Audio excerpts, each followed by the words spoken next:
I think ये मेरा दुनिया का पहला यूट्यूब चैनल होगा जहां पे मैं कह रहा हूं कि अपने नोटिफिकेशंस को आप प्लीज ऑफ कर दीजिए, ताकि जब भी मैं कोई नई वीडियो अपलोड करूं आपके मोबाइल की घंटी ना बजे। तो लॉस हो जाएगा। नहीं लॉस मेरा प्रॉफिट कहाँ है जो लॉस हो जाएगा? मैं कोई प्रॉफिट के लिए कर ही नहीं रहा, तो लॉस कैसे होगा? लॉस तो तब होता है ना जब मेरी ऐड चल रही होती है, कुछ होता है, कोई ऐड ही नहीं है। मेरा प्रॉफिट तो है कि जो देख रहे हैं उनका कोई प्रॉफिट हो जाए, बस वही मेरा प्रॉफिट है।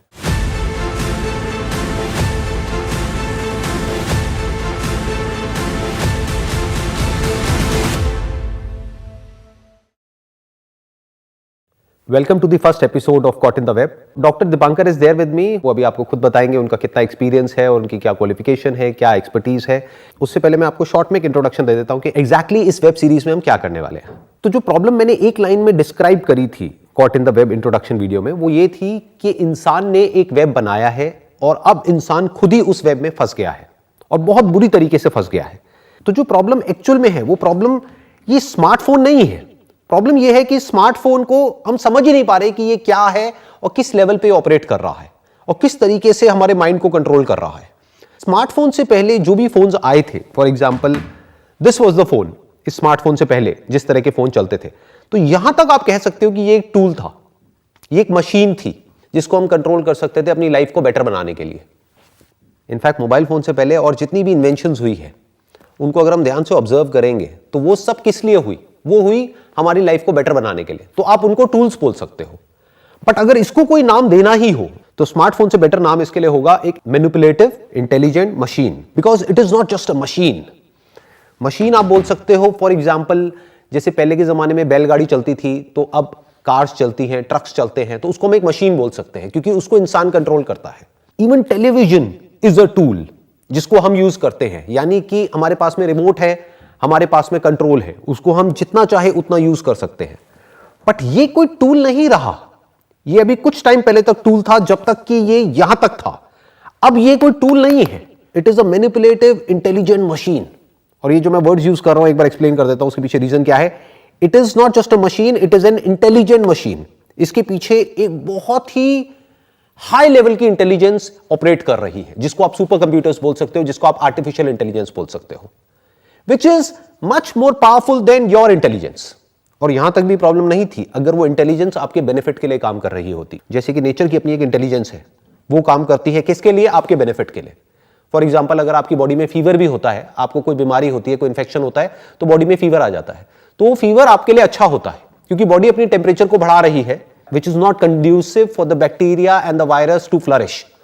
तो वो नेचर की इंटेलिजेंस आपके बेनिफिट के लिए काम कर रही है, आपकी बॉडी की सर्वाइवल प्रोसेस में हेल्प कर रही है।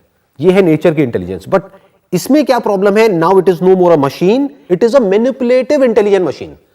मतलब क्या? इसको पीछे से मैनिपुलेट किया जा रहा है। कौन मैनिपुलेट कर रहा है? वो जो कंपनीज हैं जो इस इंटेलिजेंस के पीछे है, वो इंटेलिजेंस जिसको एल्गोरिथम बोलते हैं टेक्निकल लैंग्वेज में, जो उस एल्गोरिथम को क्रिएट कर रहे हैं या फिर मोल्ड कर रहे हैं या मैनिपुलेट कर रहे हैं, जिससे कि उनको आपकी ज्यादा से ज्यादा अटेंशन मिले और उस अटेंशन के थ्रू वो पैसा कमा सके। जितनी ज्यादा आपकी अटेंशन उन लोगों को मिलेगी उतना ज्यादा वो पैसा कमा सकते हैं। तो ध्यान से समझना, ये जो प्रॉब्लम है ये इतनी बड़ी है जिसकी कोई हद नहीं है।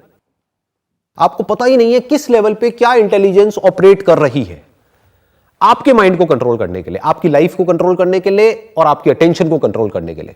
सो it is no more a tool, it is a controller.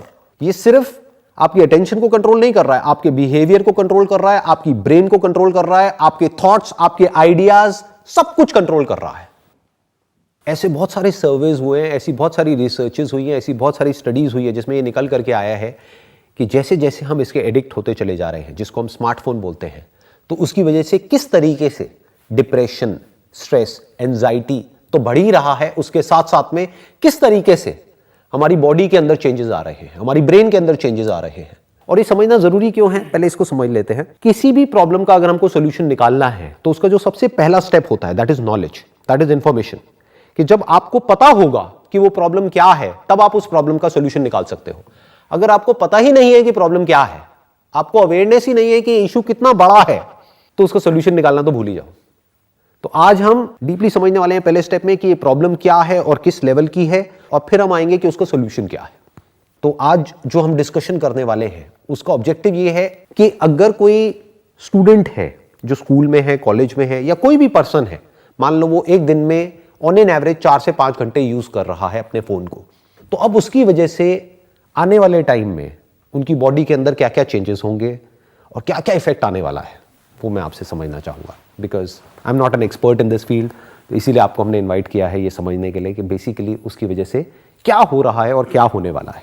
तो इससे पहले कि हम इस डिस्कशन को शुरू करें, इस कॉन्वर्सेशन को शुरू करें, इट वुड बी ग्रेट कि अगर आप एक अपना छोटा सा इंट्रोडक्शन दे देंगे। Hi, my name is Dr. Dipankar. I have done my bachelor's in physiotherapy from Maharashtra from Pravara Institute of Medical Sciences and master's in heart and lungs from Chandiwala, which is IP University in Delhi.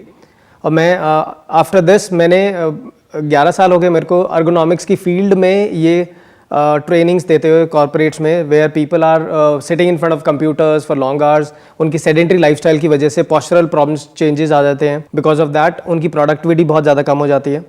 And recently for the last couple of years I started working in schools और colleges जहाँ पे सबसे ज़्यादा ज़रूरत है, because अगर हम इस फॉर्मेटिव एज में हम स्टार्ट कर दें उनको बताना, वो बहुत इजी हो जाएगा उनको कि ताकि उनका जो स्पाइनल डिफॉर्मिटी है, वो चेंजेस हैं, वो लेटर ऑन आपको हार्म नहीं करेंगे। तो आपके हिसाब से यंगस्टर्स के ऊपर इसका क्या इफेक्ट आने वाला है या क्या इफेक्ट आ रहा है, आप तो देख रहे हैं डे टू डे बेसिस पे?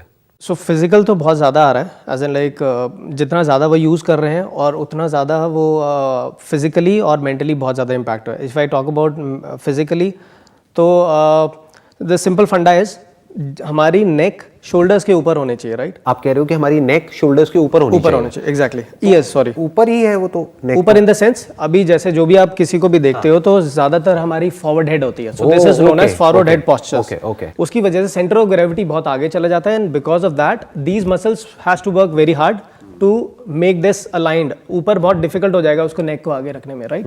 सो दैट्स हाउ ऐसा हो गया कि किसी ने पीछे वेट रख दिया, राइट? सो इसलिए हमारा ears has to be above your shoulders, that is the right posture. Ears जो है हमारे that should be in line with the shoulders ideally, but ऐसा आज की डेट में देखने को नहीं मिलता है, बिकॉज ऑफ अगर हम इससे कंपेयर करें, बहुत इजीली समझे, 30 साल पहले हम क्या यूज करते थे? Desktop, right? सो डेस्कटॉप पे हमारा स्क्रीन साइज बहुत बड़ा था, हमारा एंगल, नेक का एंगल स्ट्रेट था, हमारे आर्म्स रिलैक्स थे 90 degrees because of that keyboard, और हमारा स्क्रीन टाइम बहुत कम था।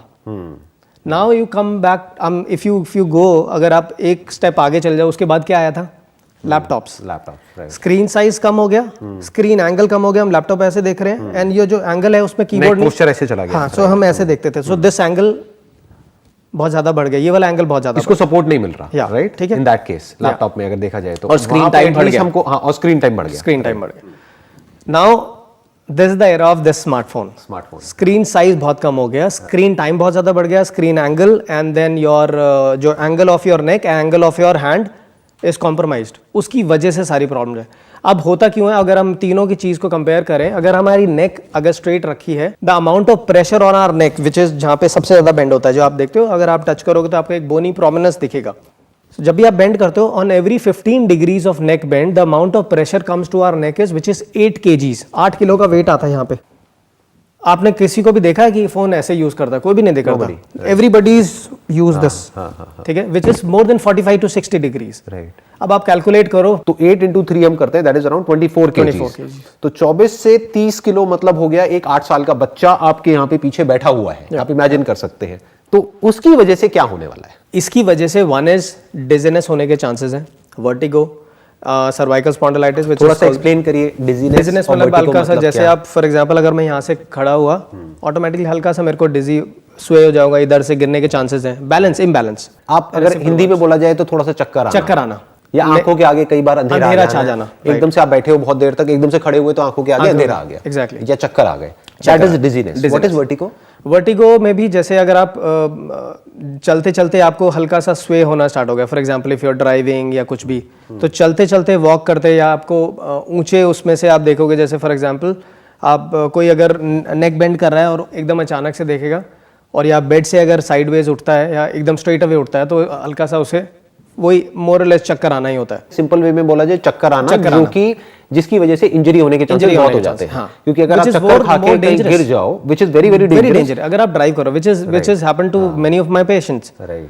कि वो ड्राइव कर रहे हैं, उनको चक्कर आ जाए तो वो साइड में रख खड़ी कर देते हैं, कई बार पता नहीं चलता आप किस इंटेंसिटी का चक्कर आ रहा है। तो एक हमने बात करी डिजीनेस, वर्टिगो, और क्या क्या issues cervical pain which is cervical spondylitis जो बोलते हैं, जो स्लिप डिस्क आप बोल सकते हो, बिकॉज जो जितनी पहले के टाइम में बड़ी एज में बड़ी होता एज था। में होता था, बड़ी एज में होता है, आज वो 15 से स्टार्ट हो जाता है, 12 13 14, बिकॉज बहुत सारे पेशेंट्स हैं, जो बच्चे हैं जिनको ऑलरेडी हो चुका है, जो MRI की कगार पे पहुंच चुके हैं। उसकी वजह से क्या इश्यूज आने वाले हैं लॉन्ग टर्म में, जब वो बढ़ता चला जाता है तो क्या होता है? वन इज उनको आर्म में पेन आना स्टार्ट हो जाता है, नमनेस, आपको हाथों में, फिंगर्स में आपको कुछ भी फील नहीं होगा, आप ये बॉटल भी नहीं उठा पाओगे, नॉट इवन फोन, जिसकी वजह से होता है फोन भी नहीं उठा पाते हो, राइट? अच्छा। सो आपकी जो मसल स्ट्रेंथ है, मोटर स्ट्रेंथ है आपकी, वो लूज हो जाएगी, ओके। नमनेस आना स्टार्ट हो जाएगा, shooting pain, so it is pain होने लग बहुत ज्यादा शूटिंग पेन होता है वो। थोड़ा एक्सप्लेन करेंगे शूटिंग पेन का क्या मतलब हुआ? कि मतलब एक तरह से आपको जैसे पेन चुबा दिया, बहुत तीखा पेन, मतलब आया और गया? नहीं, वो कांस्टेंट रहता है।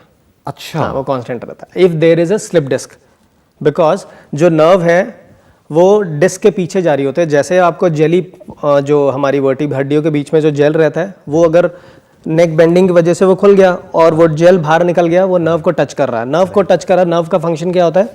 आर्म्स को सेंसेशन प्रोवाइड करना, सेंसेशंस को ट्रांसमिट करना, राइट? सो उसकी वजह से वो जब प्रेस हो जाता है, उसकी वजह से हमारे नर्व्स को सेंसेशन, मतलब नर्व्स प्रेस हो गई है बेसिकली, वो उसमें नमनेस आना स्टार्ट हो जाएगा, वहां पे इन्फ्लेमेशन हो जाएगा। उसका इलाज क्या है?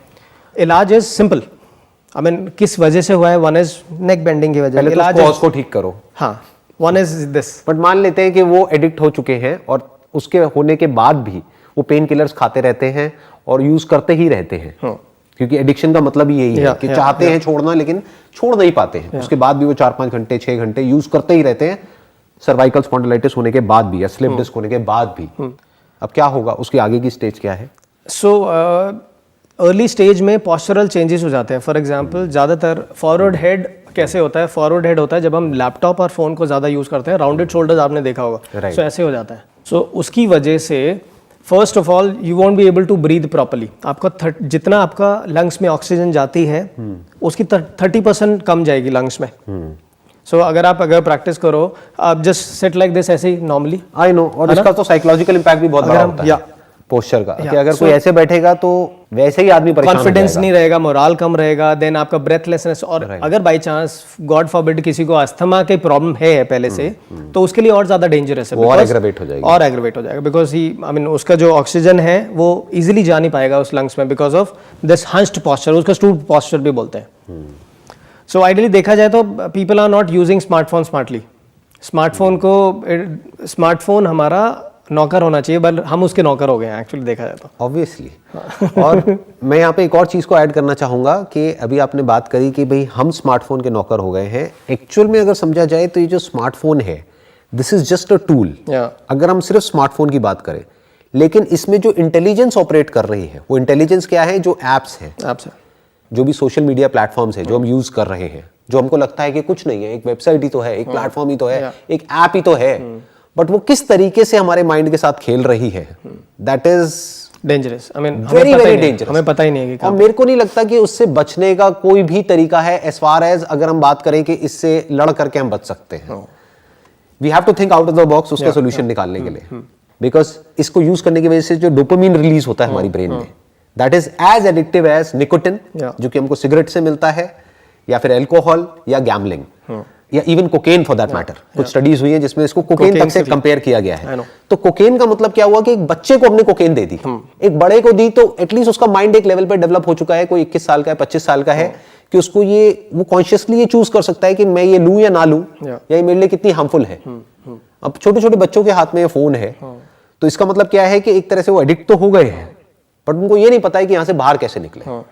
एक है आइडल वर्ल्ड, जो एक्चुअल में कहीं एग्जिस्ट नहीं करता है, वो हमारे माइंड में एग्जिस्ट करता है कि आइडली ऐसा होना चाहिए। एक है रियल वर्ल्ड, जो कि एक्चुअल में हो रहा है, जो मैं अपने आसपास में देख रहा हूं। वो क्या देख रहा हूं कि अगर कहीं पर लाइन लगी हुई है कोई टिकट लेने के लिए, तो अगर वहां पर 5 मिनट भी किसी के पास में है तो सबकी गर्दन ऐसे है और सब अपने फोन पर लगे हुए हैं। तो अब मेरा सवाल आपसे ये है कि कोई बंदा है वो एडिक्ट हो चुका है, उसको प्रॉब्लम्स हैं स्पाइन के लेवल पे, फिर भी वो यूज करता ही चला जा रहा है, पेन हो रहा है लेकिन उसको वो इग्नोर कर रहा है या पेन किलर्स खा करके या किसी भी तरीके से टेम्पररी कहीं गया, कहीं से कोई थेरेपी करा के आ गया, कुछ दिन के लिए रिलीफ आ गया, फिर से वापस से बैक टू नॉर्मल, वही अपना 5-6 घंटे लगा हुआ है वो फोन के ऊपर।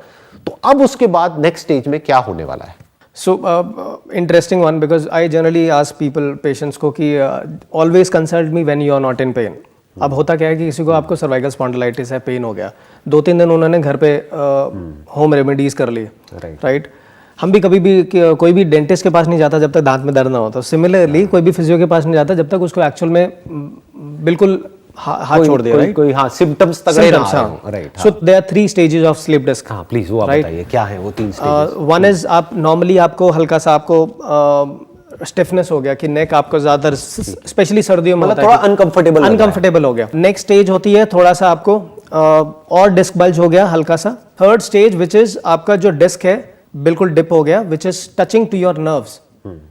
जो 3 नर्व्स हमारी सर्वाइकल से यहाँ जाते हैं, 3 नर्व कंप्रेस होने लगे। नर्व कंप्रेस हो गई। जैसे नर्व कंप्रेस हो गई, आपने कुछ ट्रीटमेंट ले लिया, ट्रैक्शन, फिजियो सेशंस, फिर muscle relaxation, pain killers, MRI करने के बाद सब कुछ डायग्नोस होने के बाद कुछ टाइम तक टेम्परेरी ठीक हो जाता है। साइड बाय साइड हमें पोस्चर करेक्शंस करना ही पड़ेगा उसके साथ, otherwise it will come back to again square one और ज्यादा प्रॉब्लम आएगी। और पोस्चर करेक्शन के लिए उसको बताया गया, क्योंकि उसके साथ में तो कोई बैठेगा नहीं 24 घंटे, राइट। उसको बता दिया, अब वो करे ना करे वो उसके ऊपर है। एंड आई अज्यूम कि बहुत ही कम लोग होंगे जो उसको एक्चुअल में प्रैक्टिस करेंगे। वो तो आप समझते ही हैं, आप देख ही रहे होगे डे बाय डे, है ना, बार बार वही पेशेंट्स आ रहे हैं सेम प्रॉब्लम को लेकर के और बढ़ा करके। तो मैं ये समझना चाह रहा हूँ कि उसके बाद क्या होगा। सो स्लिप डिस्क होने के बाद उसमें सर्जरी के चांसेस ज़्यादा होते हैं, बिकॉज आप कुछ कर ही नहीं सकते। जो आपने देखा हो काफ़ी लोग कॉलर पहन के घूमते रहते हैं दोनों, राइट। सो स्लिप डिस्क जो सर्जरी हो जाता है, तो सर्जरी के बाद भी any how, first of all तो सर्जरी बहुत रिस्की होती है, कोई कराता भी नहीं है, बहुत आई मीन आजकल लोग डरते हैं। अगर सर्जरी नहीं कराते तो क्या होता है, they need to bear the pain, as simple as that. वो कांस्टेंट रहता है। पहले वाले स्टेज में चलो आज ट्रीटमेंट कराया, कम हो गया, ये हो गया। फिर नेक्स्ट वाली स्टेज में जो होता है कांस्टेंट पेन होता है, बिकॉज आपका नर्व आपका पिंच कर ही रहा है कॉन्स्टेंटली। सो उसकी वजह से आप कुछ काम ही नहीं कर पाओगे। और उसमें क्या दवाइयां असर करती है उस स्टेज में? Then steroids. So what you are saying is कि अब फिर नॉर्मल जो पेन किलर्स है वो काम नहीं करते हैं। ये नहीं है कि आपने एक नॉर्मल दवाई खाई उससे हो गया, अब आपको स्टेरॉइड्स लेने पड़ेंगे। समटाइम्स स्टेरॉइड्स के अपने साइड इफेक्ट्स हैं। उसके बाद भी जब तक के पोस्चर को ठीक ना किया जाए तो प्रॉब्लम की जड़ वहीं की वहीं है। सो द पॉइंट सिंपल सा फंडा है। So anyhow, before surgery or after surgery, right? You have to correct the postures. Where that is basic. So I always say, don't come to me, don't go for the physio sessions जब तक आप ready नहीं हो posture corrections के लिए। Otherwise ये वैसी की वैसी रहेगी। और posture का कनेक्शन है लाइफस्टाइल से, like बहुत सारी चीजें, like इस पर नोटिफिकेशन या लैपटॉप कहे, और अभी तो कोविड की वजह से ये चीजें और बहुत ज्यादा बढ़ गई हैं, क्योंकि सब घर में ही बैठे हैं, तो पोस्चर तो सब गया। क्योंकि वहां पे तो फिर भी एटलीस्ट टेबल पे बैठते थे कि एक पर्टिकुलर पोजीशन होती थी। घर में तो कोई पोजीशन ही नहीं है, कोई भी कैसे भी बैठा हुआ है। बहुत बार तो लेटे हुए लेट करके क्लासेस अटेंड कर रहे हैं और कर रहे हैं, कुछ पता ही नहीं कि कहाँ हो रहा है, काउच पे बैठे हैं, कहीं भी कुछ भी हो रहा है। तो ये प्रॉब्लम टाइम के साथ साथ बढ़ने ही वाली है, कम होती हुई तो मुझे दिख नहीं रही है। एक बहुत इंटरेस्टिंग पॉइंट है यहाँ पर, जो भी हमारी अभी तक कॉन्वर्सेशन हुई है, जो लोग देख रहे हैं मुझे, एक बेसिक ह्यूमन साइकी क्या है कि अगर हम किसी को मरता हुआ भी देखते हैं तो उनको लगता है कि वो मरा है, किसी को ये नहीं लगता कि मैं मरने वाला हूं। ये बेसिक ह्यूमन साइकी है, किसी को नहीं लगता, चाहे किसी की भी कोई भी एज ग्रुप हो, सबको ये लगता है कि वो मरा है या उस घर में मरा है, मैं नहीं मरने वाला। मतलब ऐसा कभी भी बहुत कम लोगों के अंदर इतनी इंटेलिजेंस होती है कि वो देख सके कि एक ना एक दिन आप भी मरने वाले हो। तो इसी तरीके से ये जो हमने डिस्कशन किया, आई एम श्योर ये देख करके बहुत सारे लोगों के माइंड में क्या आएगा कि यार ये तो होते होंगे कुछ परसेंट केसेस, ये तो कुछ लोगों को होता होगा, मुझे नहीं होगा। या ट्रू, मेरी बॉडी बहुत स्ट्रांग है, मुझे कुछ नहीं होने वाला, मेरी तो अभी बॉडी फिट है, मैं चाहे 4 घंटे यूज करूं चाहे 8 घंटे यूज करूं, I am fit and fine, I am young. तो उन लोगों को आपको क्या कहना है कि ये परसेंटेज वाइज अगर देखा जाए इन टर्म्स ऑफ प्रोबेबिलिटी, तो इसके होने की प्रोबेबिलिटी क्या है, ये जो सिचुएशन हमने जिसकी अभी बात करी है? So I give you 2 examples broad. So nothing to do with आपका 6 पैक एब्स है, नथिंग टू डू विद कि आप कितने स्ट्रांग हो बॉडी बाहर से देखने में कितने स्ट्रांग लगते हो, राइट। आपका जो हेड है which is 1/7 of your body weight, ठीक है, रफली, ठीक है। जब भी आप नेक बेंड करते हो तो जितना प्रेशर एक नॉर्मल जो नॉन एथलेटिक पर्सन है उस पे आ रहा है, और उतने उस पे आएगा जो योगा इंस्ट्रक्टर है, राइट, और जो 6 पैक एब्स की जिसकी है, राइट। तो जैसे मेरे एक पेशेंट है, so he is a personal trainer, उसको स्लिप डिस्क हो गया। अब जस्ट इमेजिन उसको क्यों हुआ, बिकॉज आफ्टरनून का टाइम होता है जिसमें कोई भी लोग आते नहीं है जिम में, तो उस टाइम वो क्या करते हैं, सिंपल फोन पे लगे रहते हैं, तो हो गया slip disc. Another case, she is a yoga instructor, she was not able to move her neck, बहुत ज्यादा डिफिकल्टी हुई थी। और ये हालत उन लोगों की है जो कि एक्सपर्ट्स हैं हेल्थ की फील्ड में, एग्जैक्टली, जो हेल्थ केयर प्रोफेशनल्स हैं, क्योंकि उनको तो फिट रहना ही पड़ेगा ना, या दिखाने के लिए कि देखो हम फिट हैं, तभी तो हम आपको सिखाएंगे। हाँ। अगर कोई ट्रेनर आ जाए और उसका सब फैला पड़ा है, वो कहे मैं ट्रेन करूंगा, वो कहेगा भाई पहले खुद का तो कर ले, बाद में मेरा करियो। तो कहने का मतलब है ये तो उन लोगों की कंडीशन है जो कि फिटनेस प्रोफेशनल्स हैं, फिटनेस एक्सपर्ट्स हैं, वो ही नहीं बच पा रहे। So तो कोई बंदा जो कुछ करता ही नहीं है फिटनेस में, राइट, क्योंकि अगर आप जिम में भी जाके देखो कितने लोग मिलेंगे, गिने चुने, बहुत साम। हॉस्पिटल में जाओगे तो लाइन लगी हुई है। सो आप अंदाजा लगा लो कि जो अनफिट बंदा है राइट फ्रॉम यंग एज से लेकर, उनका क्या हाल होगा। So this I can write it on the blank paper, ये हर एक को होगा एंड हर एक को हो रहा है। What you are saying is कि ऐसा नहीं है कि आप बच जाओगे, जो भी अभी देख रहे हैं इस हमारी कॉन्वर्सेशन को, what you are saying is कि ये सबको होना ही है, अगर पोस्चर्स का ध्यान नहीं जागे तो, अगर वो अभी भी अपनी लाइफ में चेंजेस नहीं लेकर के आए तो। हमारी इस कॉन्वर्सेशन के बाद भी अगर उन्होंने लाइटली लिया, अरे क्या फर्क पड़ता है, जब होगा तब की तब देखेंगे। तो ये जो 3 स्टेजेस की हमने अभी बात करी है, फर्स्ट स्टेज जब हल्का सा नेक के अंदर होता है, फिर सेकंड स्टेज, फिर थर्ड स्टेज जब नर्व कंप्रेशन हो जाता है, जब हाथों में आने लग जाता है, third stage, and fourth stage is what you are saying is slip disc, which is जब हमको दवाइयां भी काम नहीं करती हैं, जब स्टेरॉइड्स लेने पड़ते हैं या सर्जरी करानी पड़ती है, तो it is a very very serious issue. ये ऐसा नहीं है कि कुछ लोग ही इसका शिकार होने वाले हैं। जैसे अल्कोहल की अगर बात करी जाए तो कुछ ही लोग होते हैं जो कि आप जिनको एक्चुअल में एडिक्ट बोल सकते हो, जो हफ्ते में एक आध बार लवली लवली लगा रहे हैं या थोड़ा बहुत चलेगा, थोड़ी बहुत लैंग्वेज है ना, हाँ ठीक है, जो हफ्ते में एक बार थोड़ा बहुत कर रहे हैं तो उनको हम एडिक्ट नहीं बोल सकते, बट पूरे दिन पूरी रात यही सब कर रहे हैं उनको हम एडिक्ट बोल सकते हैं। तो परसेंटेज वाइज अगर देखा जाए तो जो अल्कोहल के एडिक्ट हैं या निकोटिन के एडिक्ट हैं या गैम्बलिंग के एडिक्ट हैं, वो कम है percentage wise. That could be around 10% of the population, even laser, हम कह सकते हैं 5 से 10%। But in this case smartphone तो हर एक के हाथ में, और बचपन से ही हाथ में आ चुका है। हुआ क्या है कि एडिक्ट सिर्फ बच्चे नहीं है, माँ बाप भी एडिक्ट, पेरेंट्स। अगर माँ बाप को अपना टाइम स्पेंड करना है फोन पे, तो बच्चे उनके लिए एक डिस्ट्रैक्शन हो गए। एक्चुअल में मोबाइल डिस्ट्रैक्शन है, तो बच्चों से पीछे छुड़ाने के लिए वो बच्चों को फोन दे देंगे। जैसे पहले एक निप्पल दे देते थे मुंह में कि भैया वो उसको चूसता रहेगा और चुप रहेगा, अब बच्चों के हाथ में मोबाइल फोन दे दिया जा रहा है, छोटे छोटे बच्चों के हाथ में, 4-4, 5-5 साल के। और उसका हम आइडिया लगा सकते हैं इस चीज से, जितने इस तरह की वीडियोस पे व्यूज है यूट्यूब पे, जो और किसी भी वीडियो से ज्यादा है, राइट। ये जो बच्चों की जो राइमिंग वीडियोस हैं और है ये सब जो है ना, उसके ऊपर अगर आप देखोगे तो लाखों में करोड़ों में नहीं है व्यूज, अरबों में आई नो उनके चैनल के ऊपर बिलियंस में व्यूज है। तो इसका मतलब क्या है, हर दूसरे घर में बच्चों को फोन दे दिया गया है। क्यों? क्योंकि माँ बाप के पास में भी टाइम नहीं है, या तो वो अपने काम में बिजी है, दोनों वर्किंग है, राइट, अपने काम में बिजी है, फिर जब काम से थक करके घर में आए तो अपने फोन में बिजी है, वो खुद भी एडिक्ट हैं, तो उनके लिए बच्चा डिस्ट्रैक्शन हो गया। तो बच्चे से अपना पीछा छुड़ाने के लिए उन्होंने फोन दे दिया है, तो बच्चा बचपन से ही एडिक्ट हो गया, राइट, छोटी सी एज से, मान लो 4-5 साल की एज से। और वो जब बच्चा 4-5 साल से 20 साल की एज तक पहुंचेगा तो उसका क्या हाल होने वाला है। That's why I told you कि 3 अगर जनरेशन देखें टेक्नोलॉजी की, desktop, laptop and then smartphone. So desktop वाली जनरेशन में कितने परसेंटेज प्रॉब्लम्स थी सर्वाइकल? हार्डली, बहुत कम, बहुत कम। लैपटॉप में बहुत ज्यादा बढ़ गई, स्मार्टफोन पे बहुत ज्यादा बढ़ गई। उसका एक ही कारण है ना, बिकॉज ऑफ स्क्रीन टाइम ज्यादा बढ़ गया और हमारे नेक का एंगल बहुत ज्यादा बढ़ गया, और ज्यादा खराब हो गया, पोस्चर और ज्यादा खराब हो गया। जितना आपका नेक बेंड करोगे उतना ज्यादा प्रेशर पड़ता रहेगा, और इट्स नेक्स्ट टू इम्पॉसिबल आप आई लेवल पे करते हो smartphone, next to impossible, right. So इसके ऐसे तो कोई नहीं करता, और ऐसे ये अनकंफर्टेबल हो जाएगा, एग्जैक्टली। या फिर आपको यहाँ कुछ जगह चाहिए जहाँ पे आप रख सको और फिर ऐसे खड़े होकर के या कोई पोस्चर बना के फिर आप कर सको, बट खड़े भी कितनी देर तक रहोगे? सॉल्यूशंस हैं, so which I also practice. तो अदरवाइज तो अभी सॉल्यूशन पे आते हैं। हाँ जी, अभी पहले प्रॉब्लम को थोड़ा और डीपली समझने की कोशिश करते हैं।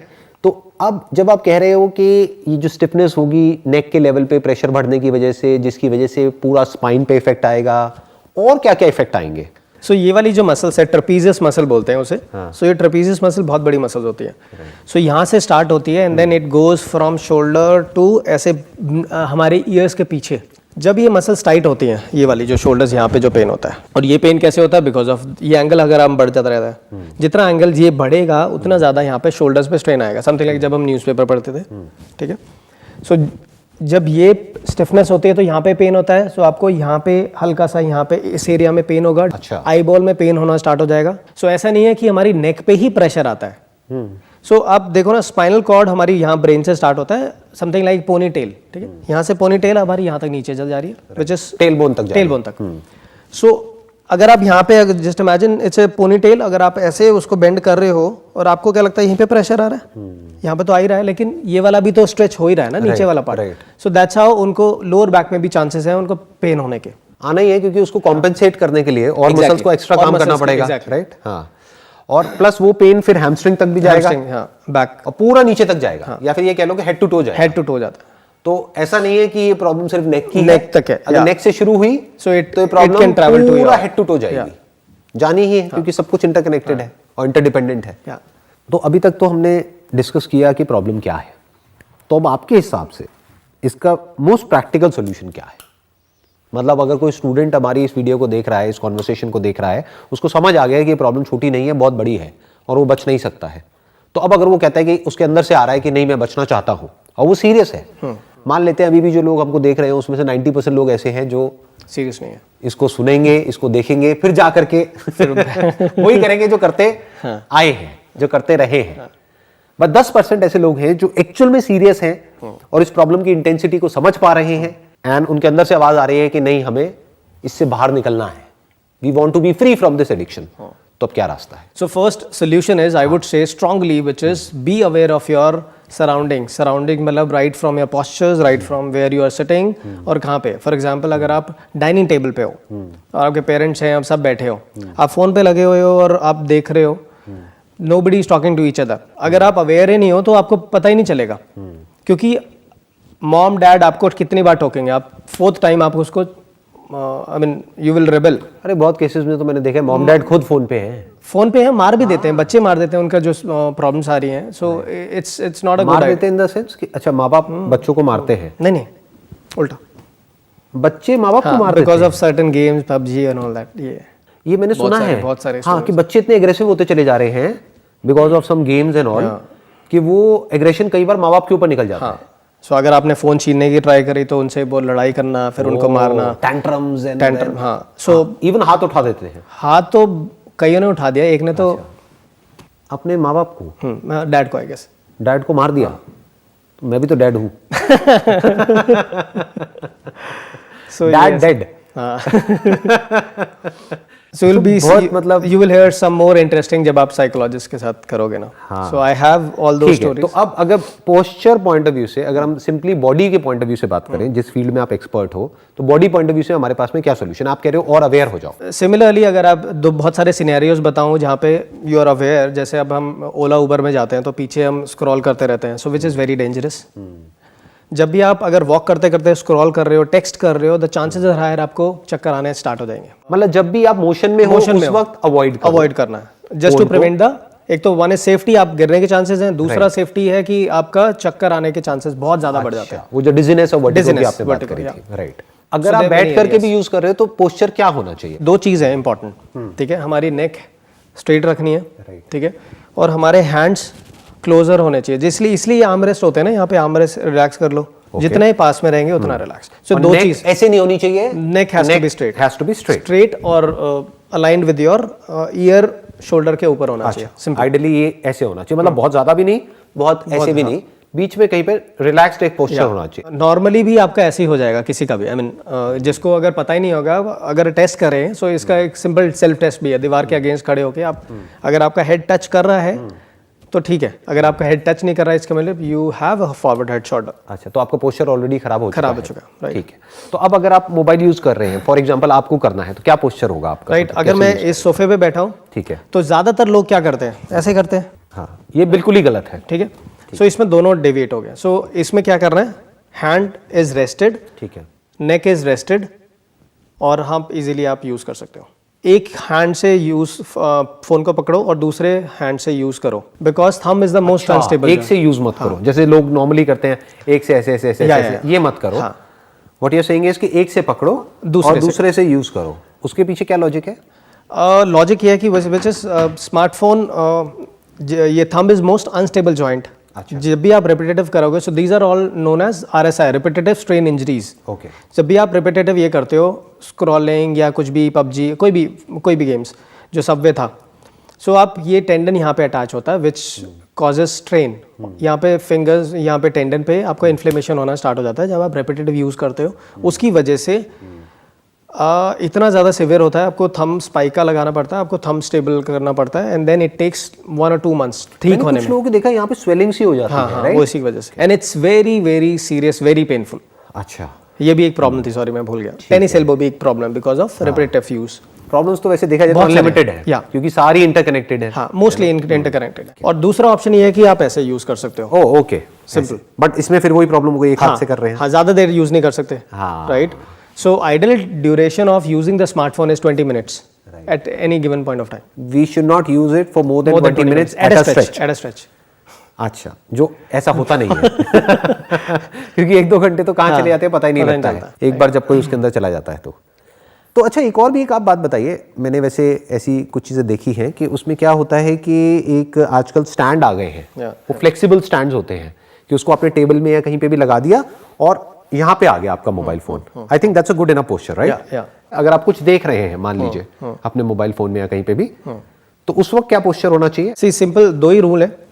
Hand has to be relaxed, neck has to be straight, whatever posture में बी। ठीक है। सो दैट्स हाउ जो हमारी कार की ड्राइविंग सीट है वो भी ऐसे होना चाहिए, steering, and you are walking, I mean straight. अगर हमारा नेक ना नीचे होना चाहिए, neck has to be straight, ऊपर होना चाहिए। Exactly, it has to be straight और लीन फॉरवर्ड नहीं होना चाहिए, थोड़ा सा अंदर की तरफ होना चाहिए और आई लेवल पे होना चाहिए। आई लेवल पे होना चाहिए, ठीक है। जैसे काफी बार लोग लेते हैं, यहाँ पे आपका सोफा है एंड टीवी यहाँ पे है, तो आपका ये गया। सो आइडियली आप टीवी को हटा नहीं सकते, विच इज फिक्स्ड। आप क्या करो, सोफे के सामने और टीवी के सामने। It has to be straight and it has to be relaxed. Relax, और वो हम, अगर कोई भी बंदा थोड़ा सा भी अवेयर है, वो करके भी देख सकता है बड़े आराम से, बहुत मतलब बड़े आराम से पता लग जाता है। अगर आप अपनी गर्दन को थोड़ी देर तक ऐसे रखोगे तो थोड़ी देर में यहाँ पे स्ट्रेन आने लगेगा। एग्जैक्टली। तो कोई भी ऐसा एक पोस्चर होना चाहिए जहां पे आप पूरी तरह से कंफर्टेबल फील कर रहे हो, फिर उसको यूज करना है, अगर यूज करना भी है तो। क्योंकि हम अवॉइड तो कर ही नहीं सकते। आजकल तो इनफैक्ट क्लासेस भी सब ऑनलाइन हो रहे हैं। तो अब ऑनलाइन अगर कोई क्लासेस अटेंड कर रहा है तो लेट करके नहीं करना है, बिल्कुल नहीं करना है ना, ऐसे नहीं करना है, ऐसे तो बिल्कुल नहीं करना, ऐसे नहीं करना है। इट हैज टू बी कि आपने पहले चेयर को टेबल एंड चेयर, और टेबल पे आइडियली वो स्टैंड लगाया और वो अब आपकी आई लेवल पे आ चुका है, तो सो दैट आप ऐसे बैठ करके देख सको उसको, राइट? तो 2 अलग अलग चीजें हो गई ना, एक वॉचिंग हो गया, एक यूजिंग हो गया।